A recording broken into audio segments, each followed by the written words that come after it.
adik-adik, sudah siap belajar hari ini? Ada Mama yang di sini siap membantu adik-adik belajar di rumah. Kali ini kita akan mempelajari kalimat penolakan, kalimat persetujuan, juga pengamalan sila pertama dan kedua Pancasila. Seperti biasa, buku yang digunakan adalah yang ini. Jika kebetulan sama bukunya dengan Mamoy, silahkan buka halaman 149 sampai halaman 153. Kita sekarang berada di halaman 149. Mari kita baca percakapan berikut ini. Ayo membaca. Bacalah percakapan di bawah ini dengan percaya diri. Guru akan menentukan siapa yang menjadi Udin, Badu, dan Edo. Udin berkata, "Coba lihat, got menjadi bau dan kotor karena banyak sampah." Edo menjawab, "Wah iya, airnya juga tergenang." Lalu Udin berkata, "Bagaimana jika hari Minggu kita bergotong royong membersihkan got?" Badu menjawab, "Membersihkan got? Aku tidak mau got kan kotor dan bau." Edo menjawab lagi, "Aku kurang setuju, Din. Membersihkan got pekerjaan yang berat. Kita sebagai anak-anak belum bisa melakukannya." Kemudian Badu pun menimpali, "Betul, Din. Sudah biarkan saja." Udin bersikeras, "Tapi got yang tersumbat dapat menyebabkan banjir. Sampah akan menyumbat aliran air sehingga akan meluap ke jalan."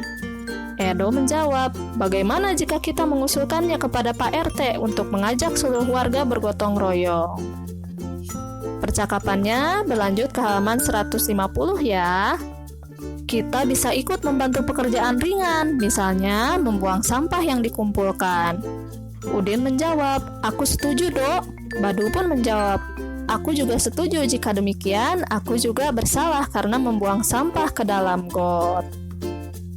Nah, setelah membaca percakapan tadi, kini ada soal-soal yang harus diisi. Jawablah pertanyaan-pertanyaan berikut sesuai percakapan di atas. Nomor 1. Apakah gotong royong diperlukan di dalam masyarakat? Jawabannya, ya. Nomor 2. Apakah terdapat kalimat penolakan pada teks percakapan di atas? Jawabannya, ya. Tuliskan kalimat yang menunjukkan penolakan tersebut. Mari kita lihat lagi percakapan yang tadi.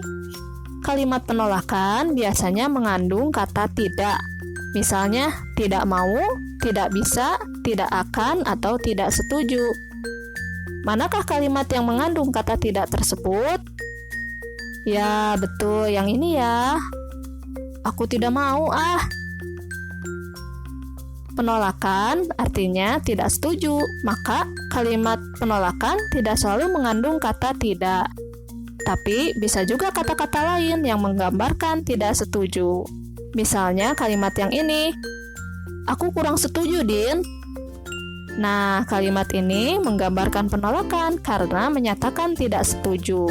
Agar kalimat terkesan lebih sopan dan tidak menyinggung orang yang mengajukan saran, maka kata tidak setuju diganti menjadi kurang setuju, sehingga terdengar lebih halus dan bersahabat. Kembali lagi ke soal. Tuliskan kalimat yang menunjukkan penolakan tersebut. Berarti ada 2 ya. "Aku tidak mau dan "aku kurang setuju, Din." Oke, kita lanjutkan ke nomor 4. Tuliskan kalimat yang menunjukkan persetujuan. Kalau yang ini lebih mudah ya, tinggal cari saja kata setuju pada percakapan tadi. Ini dia, "Aku setuju, Dok." Dan yang ini, "Aku juga setuju jika demikian." Nah, selain itu masih juga ada kalimat yang menunjukkan persetujuan. Persetujuan artinya menganggap benar atau betul. Silahkan cari kalimat yang mengandung kata benar atau betul. Nah, ini dia. Betul, Din. Oke, berarti tadi ada 3 ya. Silahkan disalin saja seperti ini.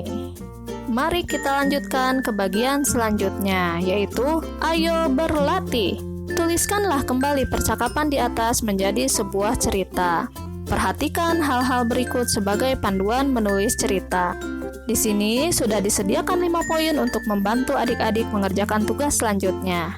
Mari kita kerjakan mengikuti panduan yang 5 ini ya. Pertama, judul yang sesuai dengan cerita.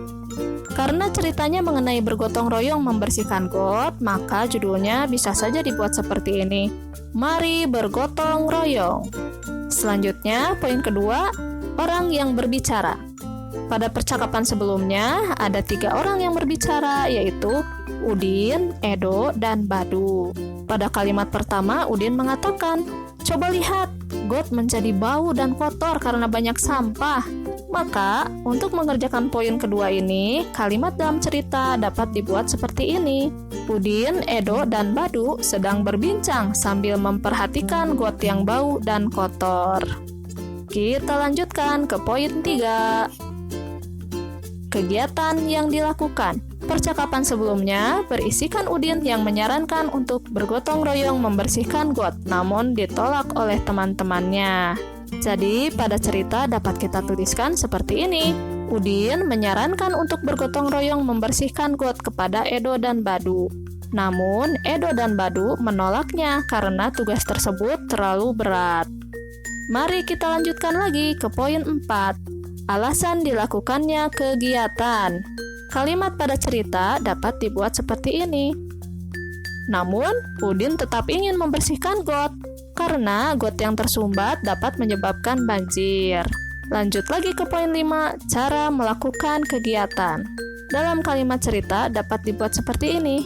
Akhirnya, Edo memberi saran bagaimana jika mengusulkan hal tersebut kepada Pak RT. Pak RT akan mengajak seluruh warga untuk bergotong royong membersihkan got. Sedangkan Udin, Edo, dan Badu yang masih kecil bisa mengerjakan hal yang ringan-ringan seperti membuang sampah yang dikumpulkan. Kali ini, saran dari Edo mendapat persetujuan kedua temannya. Oke, begitu adik-adik cerita yang dihasilkan dengan mengerjakan 5 poin di atas. Ini hanya sebagai contoh saja ya. Pastinya adik-adik bisa membuat cerita yang lebih bagus lagi. Kita lanjutkan ke halaman 152. Ayo mengamati. Warga bergotong royong membersihkan got. Sampah yang terangkut diletakkan di pinggir jalan. Anak-anak ikut membantu memungut sampah yang tercecer. Warga merasa senang lingkungannya kembali bersih. Perhatikan gambar berikut. Gambar ini menunjukkan Pak RT yang menghormati keluarga Lani yang terpaksa datang terlambat mengikuti gotong royong karena harus pergi ke gereja terlebih dahulu. Di sini Pak RT berempati bahwa bagi setiap orang kegiatan beribadah tentunya lebih penting daripada kegiatan lainnya. Sehingga Pak RT pun tidak menghalangi keluarga Lani untuk beribadah. Maaf, kami nanti terlambat mengikuti kerja bakti. Kami akan pergi ke gereja terlebih dahulu. Pak RT pun menjawab, "Baik Pak, tidak apa-apa." Lanjut ke gambar kedua. Di sini, Pak RT terlihat mengajak beristirahat kepada warga yang sudah terlihat kelelahan. "Mari kita beristirahat sejenak," kata Pak RT. Mari kita lanjutkan ke halaman 153. Sikap apakah yang sesuai dengan pengamalan sila pertama Pancasila pada bacaan dan gambar tersebut? Sikap apakah yang sesuai dengan pengamalan sila kedua Pancasila pada bacaan dan gambar tersebut? Tuliskan pada tabel berikut.